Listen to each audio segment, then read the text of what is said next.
having an event at the Building Centre, which is kicking off a whole round of events and really a major exhibition on retrofit scale-up, which is really the basic mission of the National Retrofit Hub. So we're doing it in collaboration with the Building Centre.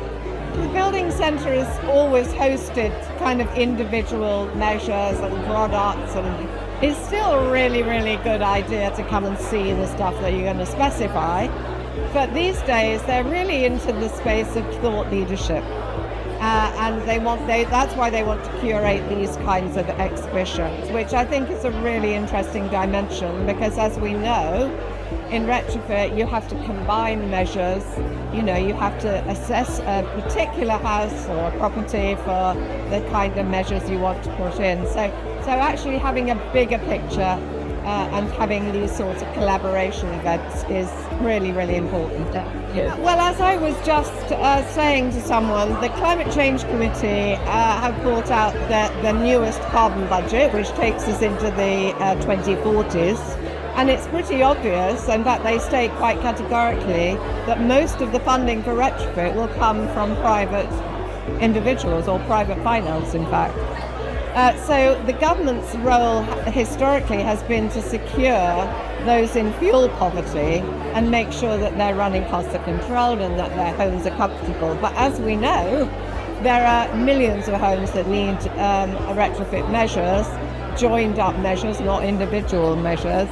And I think there is a shortfall on both the social housing direct grant programs, and also we haven't yet made that really key connection with the private finance institutions and the lenders to ensure that their investments are low risk and not high risk.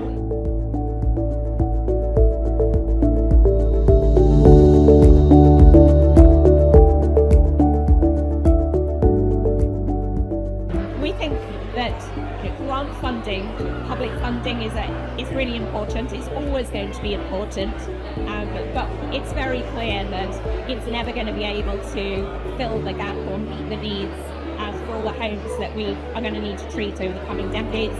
So that does really make us think about what are the other forms of funding and finance that we can attract into that. We think that there is a really positive conversation with investors who are really interested in looking at how private investment can support retrofit.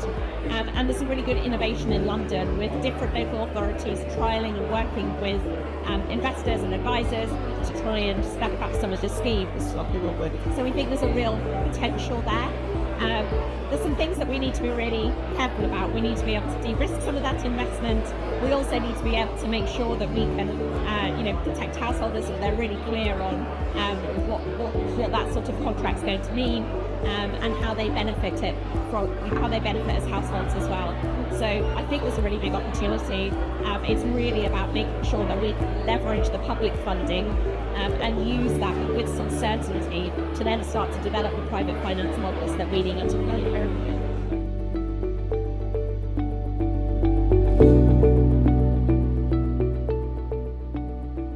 Private finance is, to my mind, going to be the single biggest driver of retrofit in our lifetime. Why is that? It'll cost us at least £570 billion to retrofit the 19 million UK homes below EPCC. Government funds about $1.5 billion a year in retrofit grant funding. So we simply have to have private sector solutions. Where we see those starting to really materialize is where there's a true financial case. And a lot of that comes from property valuation. To our mind, the focus on repayment from energy bills is a bit of a red herring. We see 20, 30, 40% valuation uplift from taking less energy efficient properties up to an EPC B or a C. In the Midlands, we just did a piece of work on a 200 unit portfolio that saw an average of 67% valuation improvement from EPC F and G to BC. You think about the average home in the UK, £200,000, you put in about 20, 30,000 pounds of work, and you've added 60, 70, 80 grand to the price of that property. It pays for itself overnight. And we're starting to see larger private landlords and institutions begin to acquire those assets, retrofit them, and frankly, manage them more responsibly and professionally. And to us, that's the biggest source of private sector financing that's going to retrofit homes in this country. Well, the National Retrofit Hub, one of the first things we did was set about properly investigating the landscape of skills and training, because we know that there is a massive skills gap. Actually, because this government's stated priority is both decarbonisation and 1.5 million homes, the emphasis has rather been diverted on skills, it's rather been diverted to new build. But as we know, actually the skills needed for retrofit are in a way more complex, and they're probably the same skills, but they need to interact better. And so we've been very clear about where we think the skills gaps are and what is needed in terms of government investment in people's futures as well as in retrofit.